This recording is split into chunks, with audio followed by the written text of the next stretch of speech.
The teacher says that it is all a waste of time. Sayang na panahon. Do people really gain anything from all the hard work that they do in this life? Sayang na pagpapagod. Maiksi ang buhay. Dapat walang sinasayang na oras at pagod. Ito ang mga katuruan ng mga ngaral, ang anak ni David na hari ng Israel. Napakawalang kabuluhan.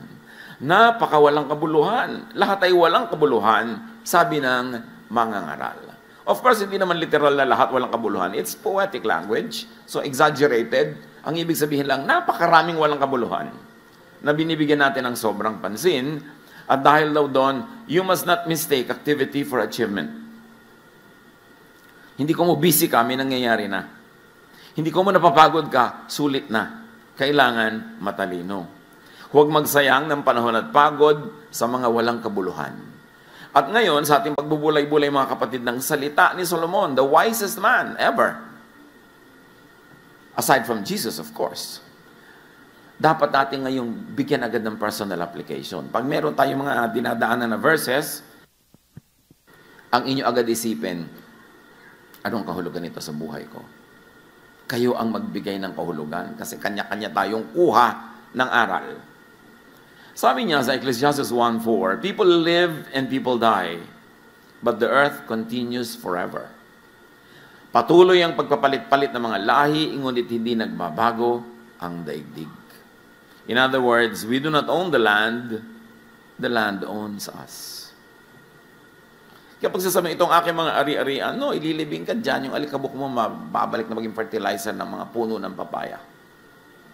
So, we do not own the land. So, anong pag-aaksaya doon? Huwag magsayang ng panahon at pagod sa pagmamayari, sa paggangamkam. Huwag mag-aaksaya ng mga relasyon, pagmamahalan, pag-iibigan ng mga magkakapatid, magkakamag-anak, magkakaibigan dahil sa lupa. O dahil sa mga katumbas ng lupa ngayon, capital, dahil sa pera, kasi hindi natin talaga yan madadala. Ang kailangan mo lang na lupa, siguro 1 meter by 2, kung ililibing kang ganyan. Kung gagawin kang alabok, ang kailangan mo lang talaga isang Tupperware. So bakit mo sisirain ang relasyon mo sa mga kamag-anak mo dahil sa lupa?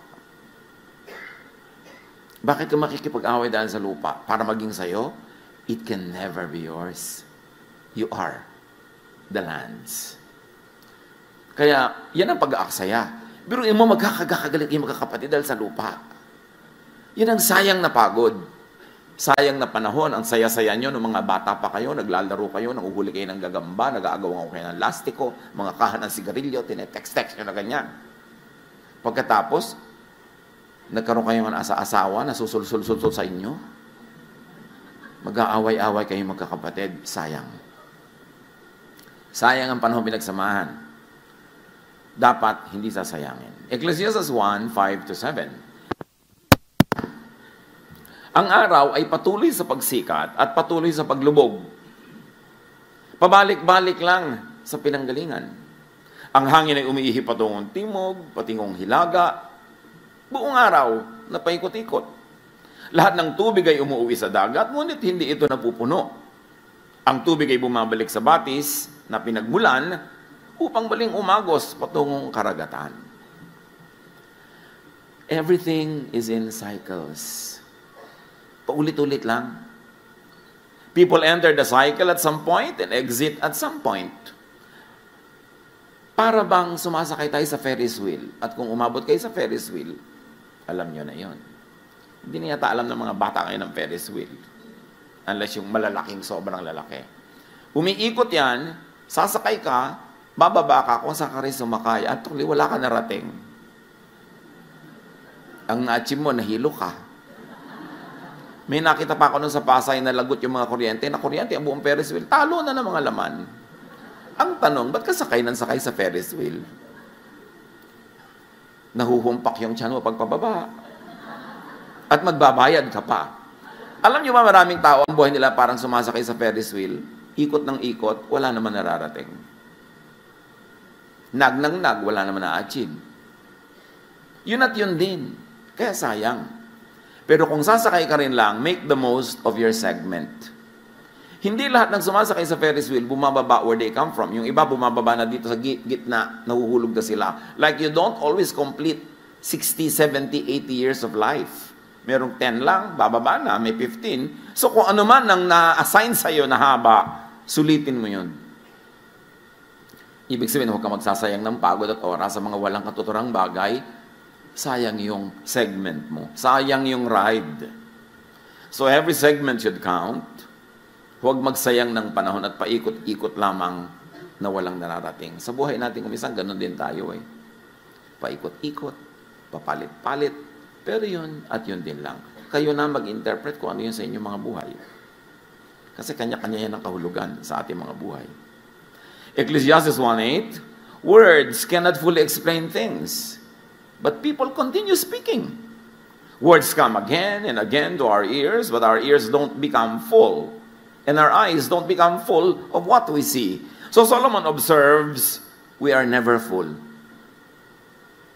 Kaya huwag na lang magsayang ng pagod at panahon sa pagpupuno ng hindi naman talaga mapupuno. Yung mahilig sa sapatos, kahit sandamukal na sapatos na yan, hindi pa rin kayo mapupuno. So tama na yung 5. Yung mahilig sa bag, kahit na mabili nyo ang lahat ng bag sa mundo, hindi pa rin kayo sasaya kasi yun ang hilig nyo eh. So tama na yung konti. Mami, bakit wala na po ito? Maulam ko di malabdaw na miswa. Bumili ako ng Birken, anak. So mga 5 taon tayo magmimiswa. Kung minsan you sacrifice so much for something, that's not really worth it. Bakit sinasabi ni Solomon? Kasi bulag tayo sa mga bagay na gusto natin. Kung anong hilig mo, bulag ka dyan. Kaya dapat tapunan ng liwanag ng wisdom ni Solomon, sabing, sayang ang lahat ng ginagawa mo. Sayang ang binibili mo. Lalo pa nga kung malaki ang ibinabayad mo dyan. In terms of money, in terms of human relations, in terms of emotion, sayang. Because we are never really full anyway, so makontento ka ng hindi full. Yung mga naghahanap ng pag-ibig, to fill them, to complete them, wala nun. Hanggang tumanda ka na lang at gumagapang patungong libingan, naghahanap ka pa rin ng ko-complete sa iyo. So kung ano ka na yan, magsaya ka na. Huwag mo nang hanapin pa lahat ng kulang, enjoyin mo na yan kahit kulang. Para hindi masayang ang oras mo kahahanap. Kako-collect.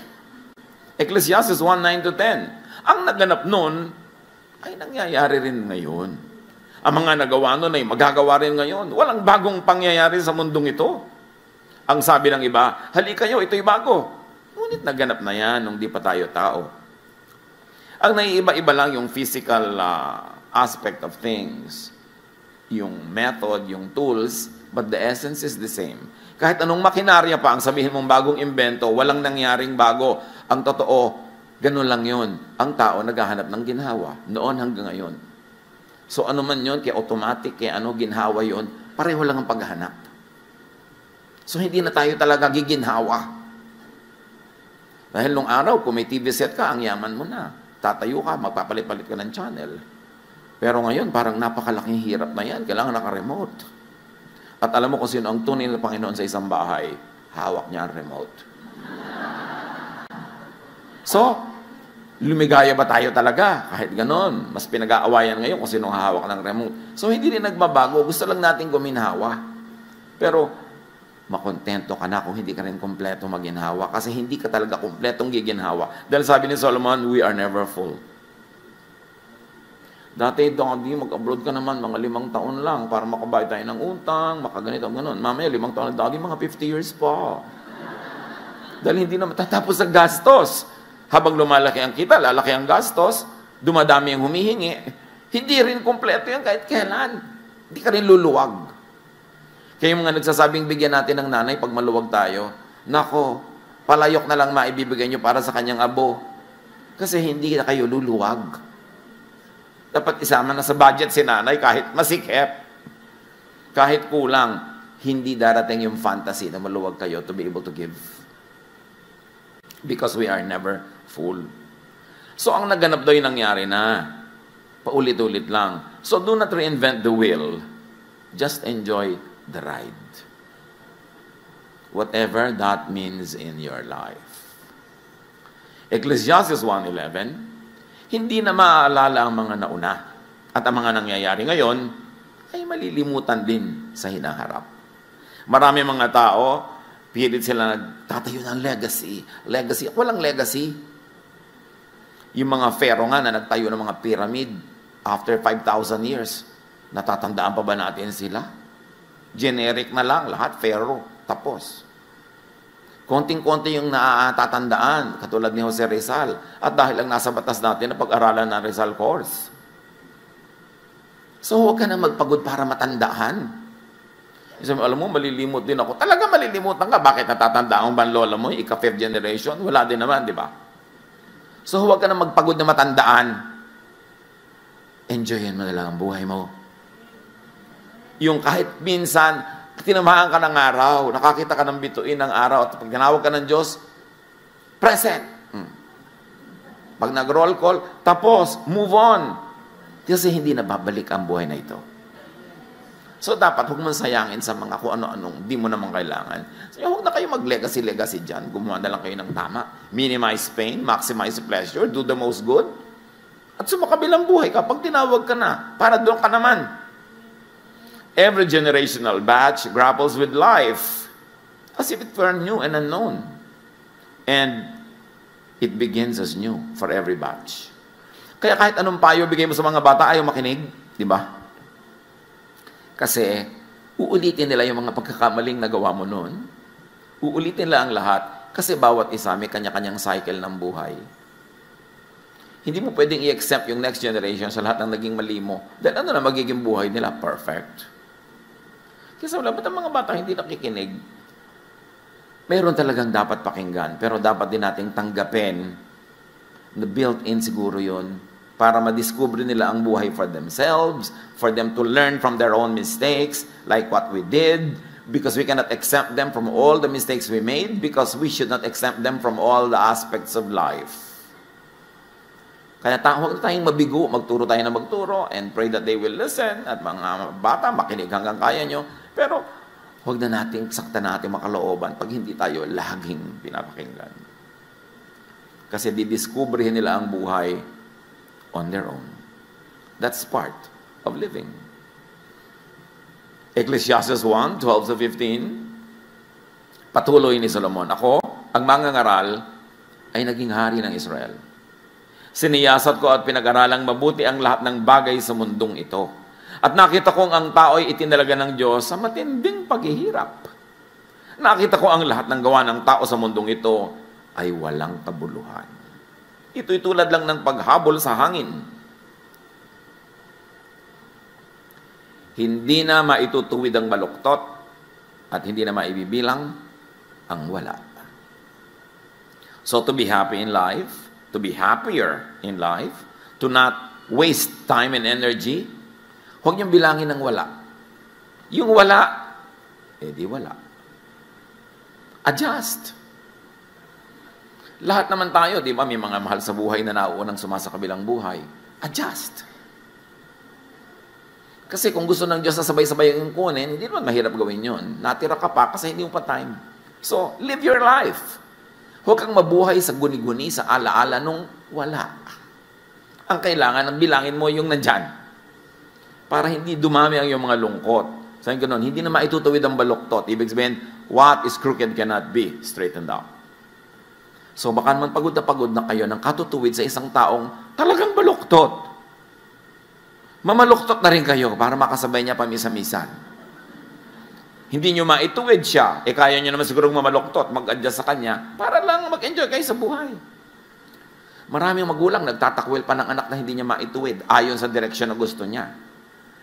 Maraming mga naghihiwalay dahil hindi nila mapasunod sa gusto nila. Bakit din na lang natin tanggapin ang isa't isa, mahalin ang isa't isa, maximize the enjoyment that we have together, and in areas where you really cannot agree, well, create your own circles outside of that circle of that person, and then let other parts of your other circles intersect.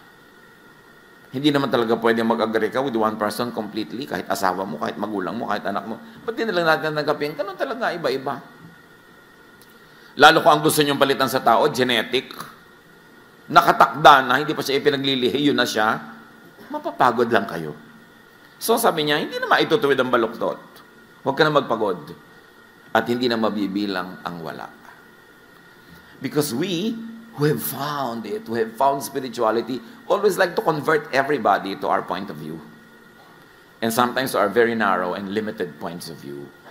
Kaya tuloy nagiging mahirap tayong kasama, mahirap tayong pakisamahan, lalo pag kumikitid ang ating utak dahil sa mga theology.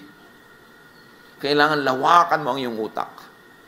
Kahit saan ka pumukol, tatama ka sa Diyos kasi punong-puno ng Diyos ang buong creation. Hindi ka magmimintis. Pag hinahanap mo ang Diyos, makikita mo siya. Kahit sa iba-ibang kulay, iba-ibang paraan. Kasi punong-puno ng Diyos ang buong sangnilikha.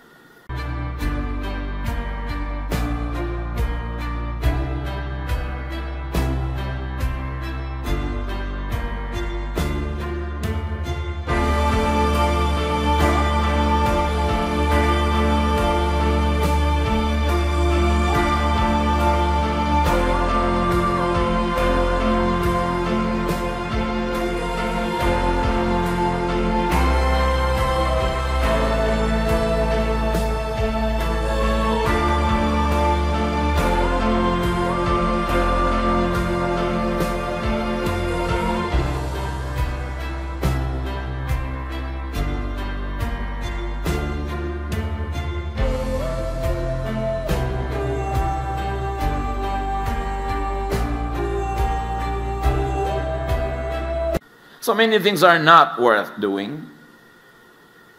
And according to Solomon, the wise will not waste precious time on things that are not worth doing or that cannot be done anyway. Huwag na kayong magpagod na ituwid ang baluktot. Maximize na lang yung inyong love, yung inyong enjoyment sa buhay. And like change the unchangeable, that is an undoable quest. Like change people. Lagi nilang, Lord, i-change mo po ang husband ko. Lord, i-change mo po ang anak ko. Ano, buong universe papalitan ng Diyos para mag-suit sa taste mo? Ba't di mo nalang sabihin at nasubukan mo, Lord, i-change nyo nga po ako. Ma-appreciate ko yung nanay ko.